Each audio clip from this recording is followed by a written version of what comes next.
கள்ளமில்லாமல் வரும் அடியவர்க்கு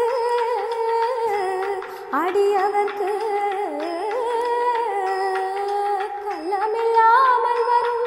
அடியவர்க்கு நல்ல காட்சி தந்து கந்தன் கருணை தந்து கள்ளமில்லாமல் வரும் அடியவர்க்கு நல்ல காட்சி தந்து கந்தன் கருணை தந்து வள்ளி தெய்வானையுடன் அமசோலை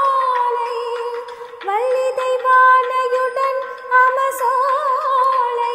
தங்கமயில் விளையாடும் பழமுது சோலை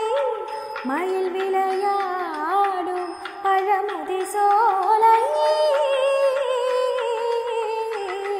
முருகாறு படை வீடு கொண்ட திருமுருகா திருமுருகாற்று படைதனிலே வரும் முருகா முருகா அறுபடை வீடு கொண்ட திருமுருகா